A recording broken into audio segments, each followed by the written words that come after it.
Hi. Good morning, class, professor. My name is Connor Polbitsky, and this is my speech. Have you ever been going so fast that you just lost control and crashed?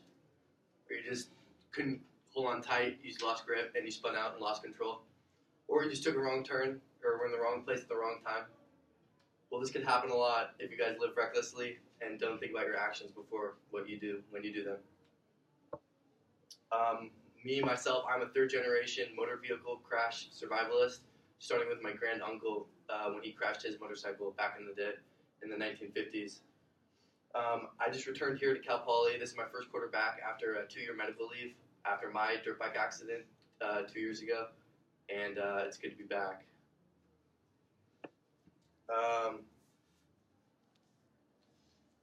So as you can tell, it is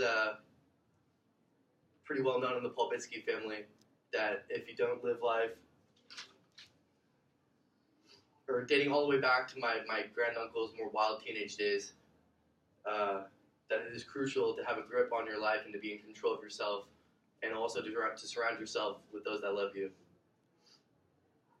So today I'm going to start with the history, my grandfather, my granduncle, and my grandfather's childhood and how they were brought up, leading all the way up to the accident, and what accident, the lesson they learned, and how the story was passed down to the family after the accident happened. So my granduncle, his name was Bill Anthony Polbitsky. He was born sickly. He was sick when he was a baby. He had an older brother, 10 years older than him, named Paul Anthony Polbitsky. And growing up, Bill was the center of attention. He got all the love. He was sick, so he needed all the attention, all the love he could get. And their parents, Rudolph and Lillian, Rudolph worked at the post office, and Lillian worked at an apartment store. They were always busy with work, and so it fell on the shoulders of my grandpa, Paul Polbitsky, to help raise my granduncle, Bill. So my grandpa, Paul, he grew up rather quick at a young age, being 10 years old, having to look after a young kid. So he grew up rather quick. The family grew up in San Francisco in the 1950s. So it was a big city, a lot going on, a lot of action, a lot of trouble. If you want to find it, you can find it. So as my granduncle got healthy, he began showing his true nature. He was wild, excited, enthusiastic, quick-witted, and just a lot of energy. And it took the whole family to help raise my granduncle. And all he wanted to do growing up was be like his older brother. His older brother being 10 years older than him, he just mimicked him and mirrored him and tried to do everything that he did. And so as my grandpa got into riding motorcycles and driving cars and getting his driver's license, he would always tag along my granduncle. So my granduncle saw these things and wanted to mimic him. So growing up, he found a lot of trouble, and a lot of trouble found him. And as he grew up, his trouble escalated. So he got his driver's license and started riding his older brother's bike, when he went to work. And their parents got scared, didn't want anything bad to happen, and were just worried about him. And in order to get his parents off his back, he went and got a job at a deli store making sandwiches. And after time went on, he saved up enough money and finally bought his own bike.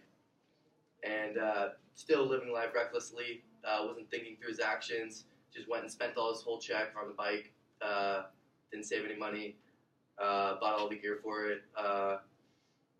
And so he was riding for a couple years after that, and just being a wild man on his bike, loving life, but it soon caught up to him and luck ran out. And he woke up late for work one day, and he quickly got on his bike, grabbed his stuff, and was off. And he was hopping off 19th Avenue when the highway starts, and there's an exit, like right when the highway starts on the right, it's called Brotherhood Way, and you turn right to get off Brotherhood Way, and he was riding his bike, getting onto the highway, going highway speed like 60 miles an hour, not remembering that he had to get off at the exit right there. So as he got off the exit, he was going too fast into the turn, and he spun out and slid and slid on the turn and broke his leg and had a bunch of road rash.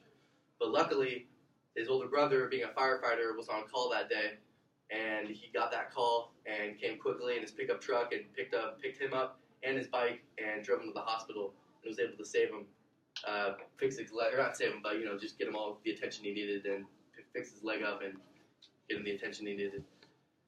So it's good to have loved ones around you, and it's good to always think through your actions when you're doing something crazy. So thank you for listening.